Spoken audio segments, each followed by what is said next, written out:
The idyllic villages that cling to our coastline.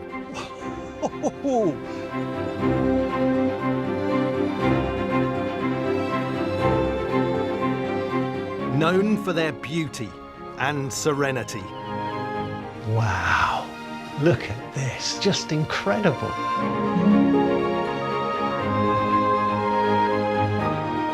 Now destinations for our leisure. This is like exploring a jungle. But once they played a vital role in our history. That's got to be the Lost Village. I'm Ben Robinson, and as an archaeologist, I'm fascinated by coastal villages. I want to explore them, discover their histories, and unearth surprising stories about their past. I've come to Johnshaven in Aberdeenshire. Nestled on the Mearns coastal strip, its harbour looks out to the North Sea and is just 35 miles from the city of Dundee. In the 1700s, Johnshaven was one of Scotland's most important fishing villages, where the whole family had to play their part. The women just tucked their dresses into their knickers and waded out, carrying the men on their shoulders. And a place that also found itself at the heart of a lucrative cloth trade. The uses to which jute has actually been put are absolutely incredible. I mean, it's very, very adaptable. It was called the golden fibre for a reason. There's a fascinating story to this village by the sea.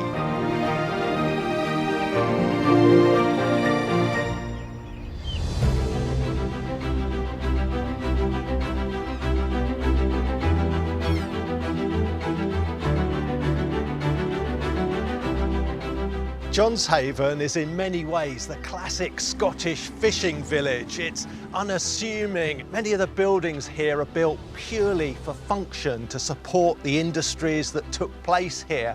In the 19th century, it wasn't just fishing this place was involved with. There was an important manufacturing industry here, but one that also relied on the sea.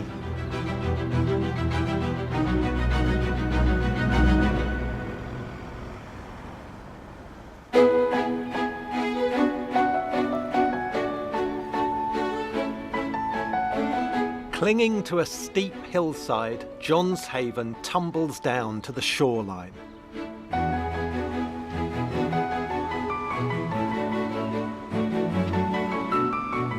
Just getting my first look at the village here. So we've got the Anchor Hotel there. I noticed the ship up on that street there. Plenty of pubs with nautical themes. It's exactly the sort of thing you'd expect in a harbour village, a port village. And the big chapel there as well. The chapels were important too. There's lots of souls to save in a busy, bustling 19th century village.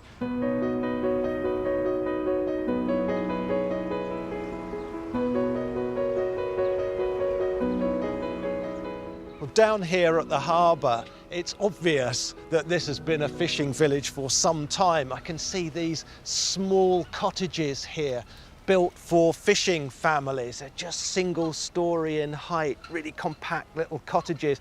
Now, many harbours started off as fairly informal affairs, just somewhere where you could bring boats in safely among the rocks, somewhere where you could pull them up onto the shore. But it's obvious that there's been significant investment here because there's an inner dock there that's been built. And there's lots of stonework here, but also concrete there as well. So it's been developed over time, and there are still fishing boats using this harbour today.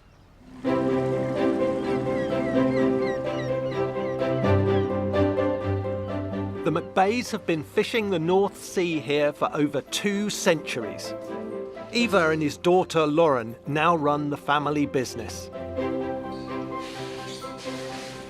Lauren, what's going on here today?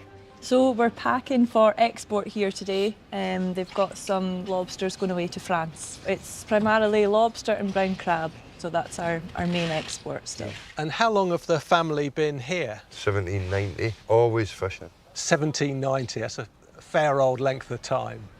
What was the size of the fishing fleet here? 1740, it was the second biggest fishing port in Scotland. This here was the second biggest. Aye. For whitefish and herring. And it's lovely to see that building still being used in the fishing industry, because it goes back a long way, this building. It was built as a herring curing shed, 1886, but that was just kind of at the peak of the herring industry. How did it actually work in there? Just big trays all the way along with the women standing between the big trays, gutting fish. Lauren, are you proud of this tradition of still being involved with the fishing industry here? Yeah, for all the family to still be involved, work together, it's a nice business to be involved in. The fishermen of the village were renowned for their skill. The Dundee Advertiser once said it is questionable if from any village on the whole coast have so many first-class sailors gone forth. In 1722, it was recorded that there were at least 26 fishing boats here and around 130 fishermen. Now, for that time, it made it one of the busiest fishing villages in the whole of Scotland. Not all the early fishing cottages in the village have been renovated, so there's a chance to see the remains of an original. Here's an example of an old cottage, a simple cottage built for and by fishing families around 200 years ago. The whole building is turned away from the blast of the shore, the wind and waves coming in off the shore. You're not trying to get sea views, you're trying to keep warm. You don't want big openings. Imagine a large fishing family in here. One side, kitchen and essentially your front room, your only room. Another side, some sleeping quarters. And that's it. That's all you've got. Such an evocative picture of life here 200 years ago. Even into the modern era, people were still living in little cottages like this. These cottages show a rare glimpse into Johnshaven's past. Villager Joanne Beattie's grandma grew up in one. It's so good that these survive. I mean, what about a size of a family that would live in a cottage like this? There could be anything up to 12, 13. So they're big families. You can't imagine it, really. Fishing was really big here. What was it like as a place? Practically every family had a boat, you know. All the father would have it and all his sons would go out to sea with them. But before the harbour was built, they would just bring their boats up as far as they could, close to the shore. And when they were going away, the women carried the men out on their shoulders. So why were they carrying the men? So that they would stay dry for going fishing. The women just tucked their dresses into their knickers and waded out, carrying the men on their shoulders. So the women got wet, yes. The men stayed dry. But I suppose that was at the start of your working day. That's if you're right. already wet and you're out there for hours, you're going to be in trouble. They carried the men out and then they had to come back. They had to start baiting lines. When they did their washing, used a scrubbing board to get the worst of the dirt off. And in between times, we were having to make meals, feed children, look after babies. They had a very hard life, the women. It may be the blokes out on the boats, but the whole thing depends on having the women do a good part of the work. The women accepted it. That was their life. That was all they knew. Toward the end of the 1700s, Johnshaven would face a threat to its fishing industry. Its skilled seafaring fishermen were forced into the Royal Navy by press gangs. They started going into the pubs and putting a shilling into the beer, and they said, "You've taken the king's shilling. You're enrolled in the Navy." So dragging someone out of the pub and saying, "That's it, you're in the Navy," it's like, you've had our shilling, you've had your first pay. A young man would go out in his boat in the morning and he mightn't see his wife again for 2 or 3 years. That really hit the fishing industry. That's when it really went down. It ended up with about, 4 or 5 boats just there for a long time. With Johnshaven having gone from 26 boats to this depleted fleet, fishing here was collapsing. Thankfully for the women and the few remaining men, the village was about to begin a new era of industry, making cloth. That's when people started to go to the factories to get work in the factories. And really, I suppose in many ways it was an easier life. You weren't having to fight the sea all the time. And the woman didn't have to work the same either. Some of the women took part-time jobs working in the factories that were raising the children as well. It was a big factory. That's the picture of it there.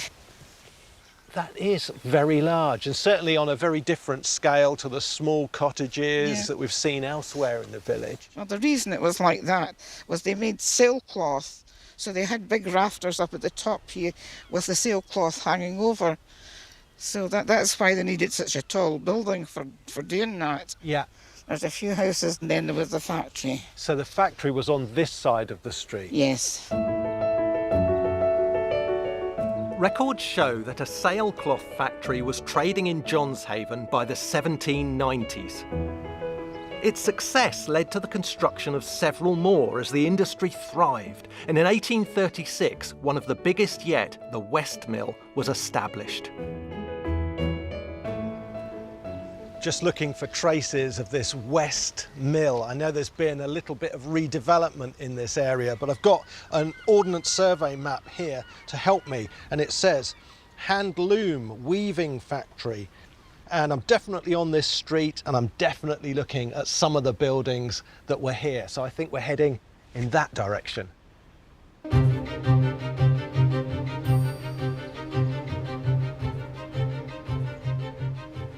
I'm pretty sure I'm in the right spot now. This wonderful old photograph is a view down West Street here, and I can see that cottage on the left. It's still there, there it is. But right where the mill building should be, there's these two relatively modern houses. So it's been demolished, it's gone.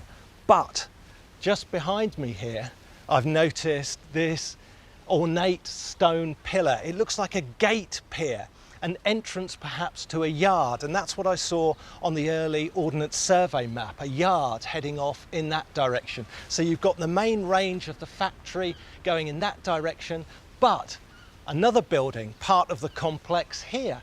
Now this doesn't look like somewhere where weaving took place, where people were working, but maybe it was a storage building, a barn, a store for raw materials. This could all be part of that big mill, this big factory complex. The West Mill would move on from making sails to weaving linen from flax. Flax fueled the textile industry in Scotland.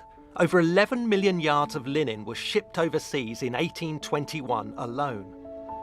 In the mid-1800s, a merchant bought West Mill and began to weave coarse linen sacking, a product in high demand to package goods. I'm meeting Mark Watson from Historic Environment Scotland at Johnshaven's other remaining mill to discover more about the village's manufacturing past. A lot of people would think a coastal village, everything's about the sea, making a living from the sea. It's really interesting here because there's a big land-based industry. Well, in the 18th century, there would be people who, as part of the fishing industry, would be familiar with making and mending nets, and also with working with ropes, and also sails. So actually the two are interconnected. Who was working here? Was it the villagers? Were people coming in from outside?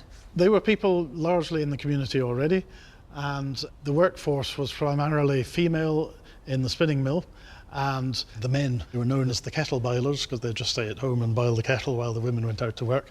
But obviously in Johnshaven there was the fishing as well for men to do. And where did the material actually come from? You could grow flax here in Scotland. By this time from Imperial Russia, grown by peasants who were better able to do the back-breaking task of pulling the flax, which it seems that Scottish farmers were less and less willing to do. Not much remains of the factory floor, but here the flax fibres were spun and woven with looms powered by that marvel of the Industrial Revolution, the steam engine. Like the West Mill, this factory also made specialist linen sacking for different size products such as seed and grain. Was it ever two stories or always single story? Only single story. These mills are really quite small if you compare them to the bigger mills that existed in Dundee and Aberdeen. But they had a niche market for specialist products. And that's what enabled the Johnshaven mills to actually last longer than the big mills in the city. It looks like sandstone, substantial Yes. sandstone blocks here. Yeah.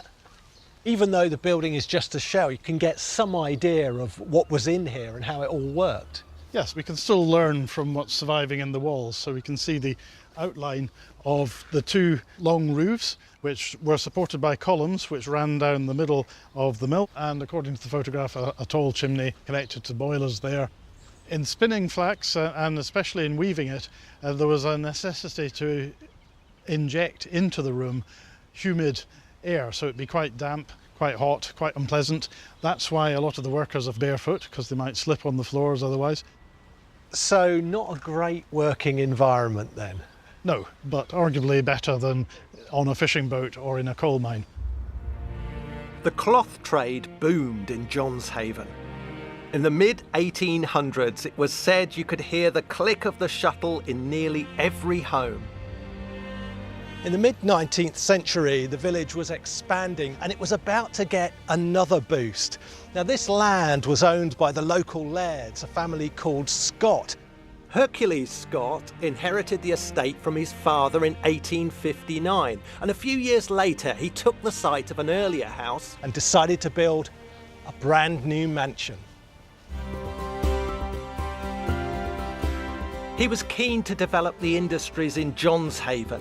He'd spent time away, but he wanted his new seat in place to oversee his plans for the village. The old house was entirely swept away and a handsome new mansion was built in the Scottish baronial style. Now, this was a style that had been introduced by Sir Walter Scott, the author, the poet, that great celebrator of Scots heritage. A little later, Queen Victoria built Balmoral in this style, and that was it. Everyone wanted a fashionable new house like this. And it really does hark back to medieval Scotland, picking up cues from castles, tower houses way back in the medieval period. Look at that turret on the side there, those fish scale slates there on top. And that's not a porch, that's a veritable gatehouse of a structure there at the front. The whole impression that you get is that this is a very, very ancient place. It's grown, expanded over time, bits have been added on. But of course it hasn't. It was all built in more or less one piece.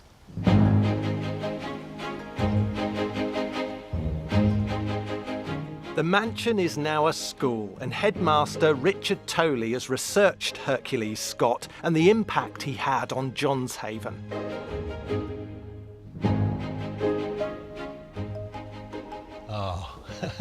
What a great way to come into a baronial home through a great hallway like this. It's magnificent. Hercules Scott didn't grow up here, he arrived here. Where did he come from? Hercules himself was born down in England. However, the actual estate itself, in terms of the Scott family, goes back to 1570. When he arrived here, how was he received by the local people? With open arms. They couldn't wait to see him back. Obviously, he was the son who'd been away for a period of time. I think the Stonehaven Gazette at the time talked of it as a boon to the local area, and they actually had picnics up here and celebrated his return. Hercules recognised the people of Johnshaven were supported mainly by fishing and flax, so he looked for ways to improve both the economy and everyday life.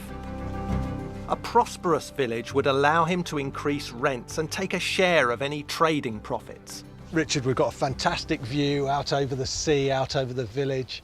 And as laird here in this great mansion, Hercules Scott also was surveying the village. Exactly. And this is probably I suppose the fact that we're so close to Johnshaven emphasises why he got involved with various philanthropic efforts within the village and the industry that he put into that. So, for example, there was the erection of a soup kitchen, which was in the early 1860s. We also find that he put up what's called the St John Templar Hall at a cost of £300. That's probably about £50,000 in today's money. But he was very much somebody who saw himself as part of the Johnshaven community. He was chairman of the Montrose to Inverbervie rail line, so he had very much an involvement in the railway line. He obviously invested a lot of money himself in the development of the new harbour, which was one of the biggest developments that Johnshaven saw, costing in the region of £4,000.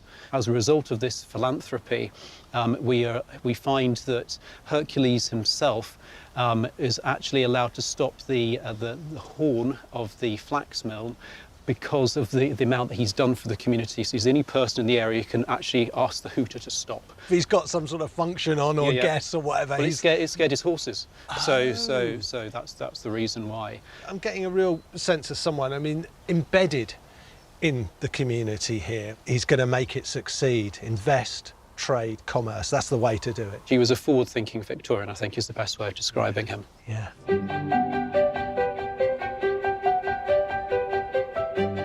The investments Hercules made would help Johnshaven grow, and the village began to develop up the hill away from the harbour.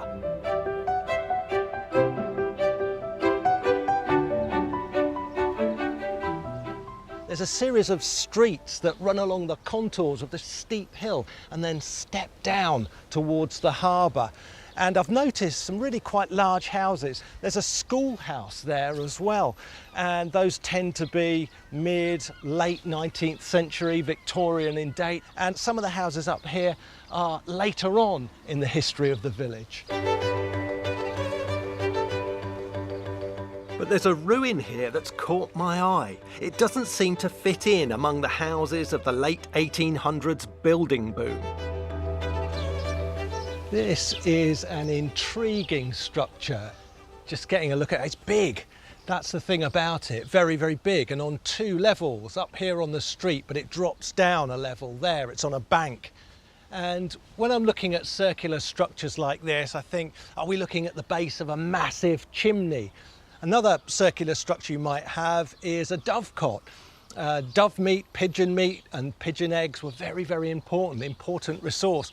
But there's no nesting boxes in there. The inside would be covered in nesting boxes. Is it a defensive tower? Could you mount a cannon on there and cover the approaches? You've got to remember, a lot of these buildings, I don't think, would have been here when this was constructed. It would have had a clear view out to sea.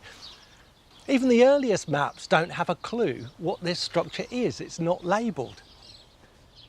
This mystery stands on land owned by villager Elizabeth Dunbar.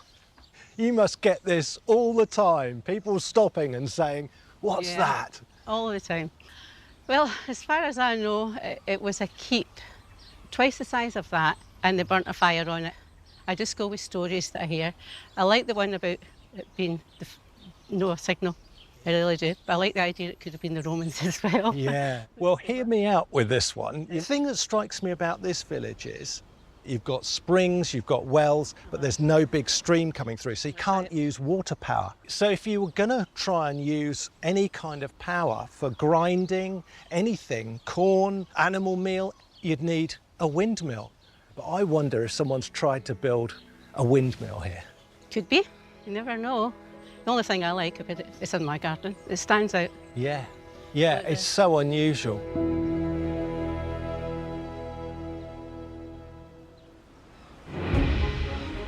By the late 1800s, the population of Johnshaven reached almost 1,100, and for a village that was used to adapting, there would be one final change to its industry.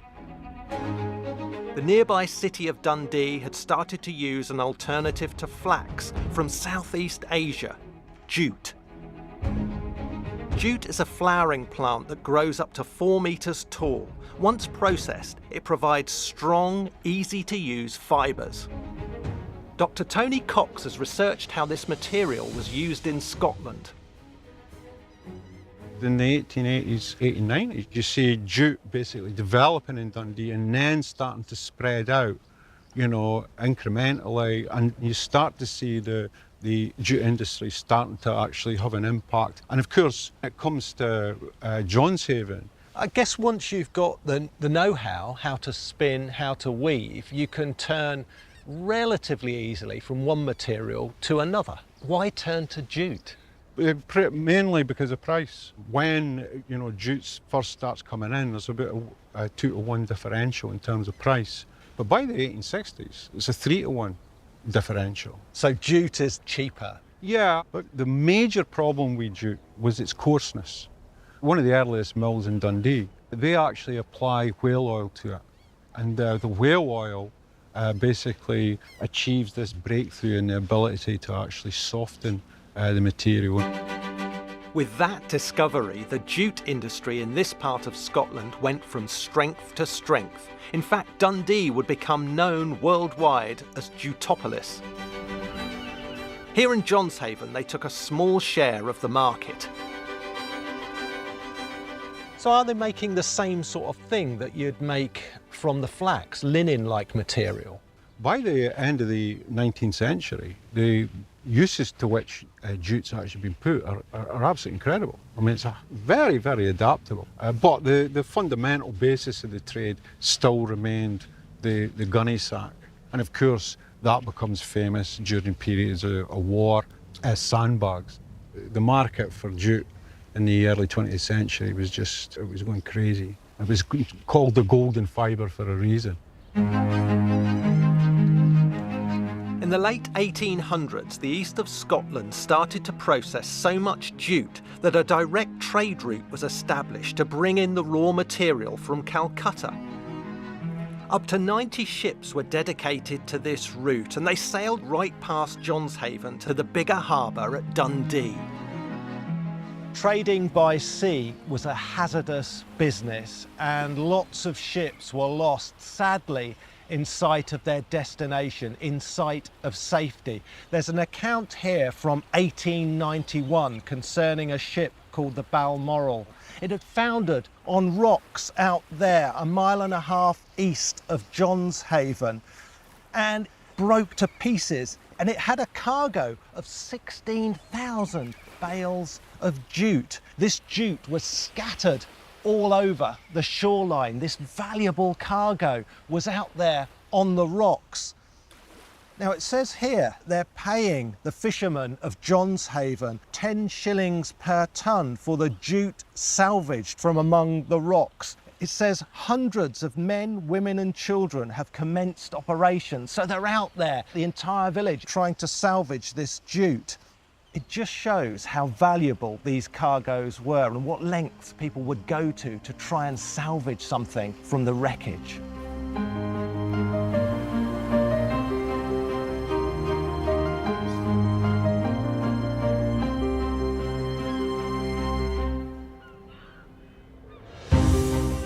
Johnshaven's industries began to decline in the 1900s. Its generous laird, Hercules Scott, had tried to help the fishing trade by extending the harbour. But ultimately, it wasn't quite enough. The water wasn't deep enough, the harbour wasn't big enough to take the increasing size of ships that trade demanded. By the 1950s, Dundee had lost out to India in the manufacturing of jute. Strange to think, though, there are still echoes of that 19th century trade link with Asia that was forged here on the Scots coast and in places like Johnshaven. This long-forgotten trade route led to our modern-day import of textile and clothing. Asia makes and exports the largest amount of cloth to both the UK and the world.